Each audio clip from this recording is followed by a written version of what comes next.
I would now hereby like to invite you to our lesson 2, where we are going to tackle the broad classification of law.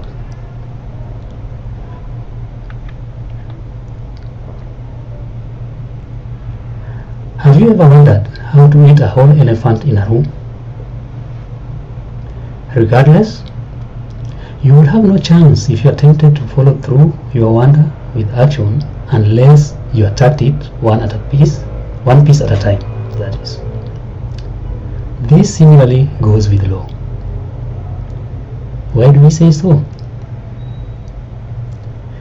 Since law is humongous and complex, its classification is necessary to attempt to reduce this complexity and make it a bit easier for learners to understand.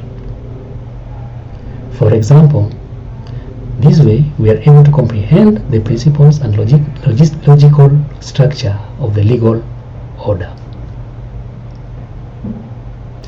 It also makes it easier to understand the interrelatedness of rules and how they affect each other along the continuum. Lastly, it helps in arranging the rules in a concise and systematic manner. Hence, the following slides will illustrate and explain the different broad classifications of law, including their subcategories.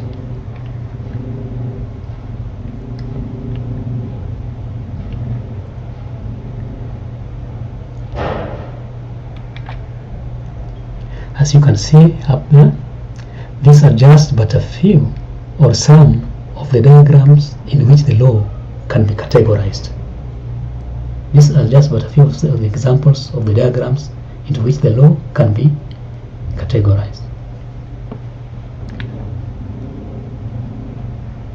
Now let's go to the first one, which is international law. This is a branch of law that consists of rules regulating the relationship between states and nations. It comprises legally binding customary and conventional rules between civilized nations in the course of their dealing with each other. International law is largely based on treaties between civilized nations. It can be divided further into public international law and private international law. Public international law is a system of rules governing the conduct and relations of states with other states. For example, the extradition treaty between two states to bring back fugitives. Private international law is a system of rules and principles about which cases with foreign elements are decided. For example, any contract entered into between citizens of two countries for execution in a specific location will be decided upon by rules and regulations governing the rights and liabilities of each party. 2. Let's look at municipal or national law. This is a branch of law practiced within a state or nation. Municipal law can be classified into public law, private law. Public law regulates the organization and functioning of state as well as determines the relation of state with its subjects. This same public law can also be divided into 3 classes, which includes 1. Constitutional law, administrative law, and criminal law.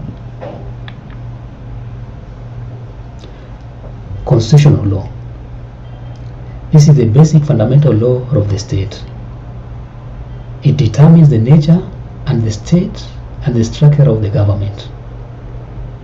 Constitutional law is superior to the ordinary law of the land, since the latter derives its force and authority from the former. Administrative law. This is a branch of law that deals with the structure, powers, and functions of organs of administration, the limits of their power, the methods and procedures followed by them when exercising their powers, the methods by which their powers are controlled, and remedies available to a person whose rights are infringed upon by their operations. Criminal law. It's a branch of law that defines offenses and prescribes punishments for the same offenses. The objective is to prevent and punish offenses, since in a civilized society, crime is considered to be a wrong, not against an individual, but against a society as a whole. Private law. This is a branch of law that regulates and governs the relations of citizens with each other. It includes personal law, for example, Hindu law or Muslim law.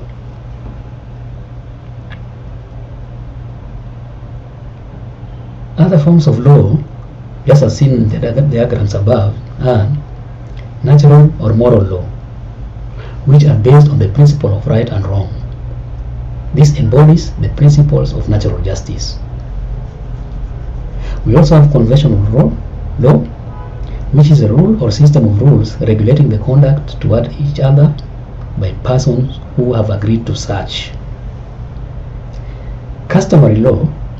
This refers to any rule or action observed by men or women or both when a custom is firmly established.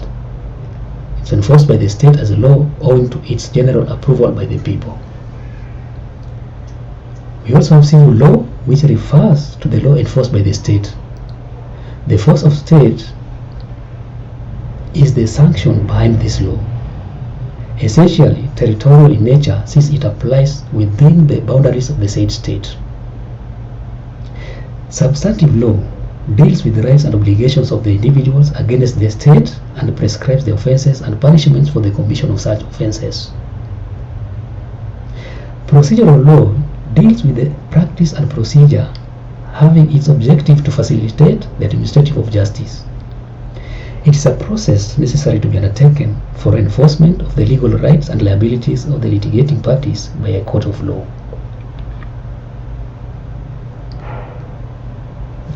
Guys, let's have a recap of this lesson 2.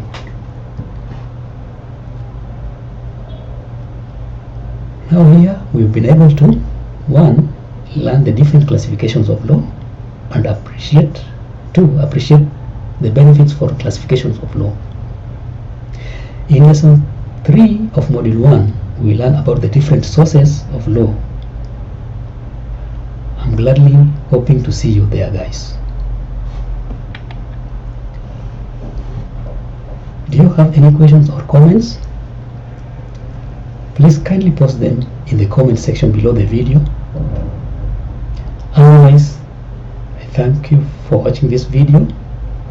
Please remember to subscribe to my YouTube channel, like the video, click the notification bell, and share with your friends and family or networks. Thank you very much.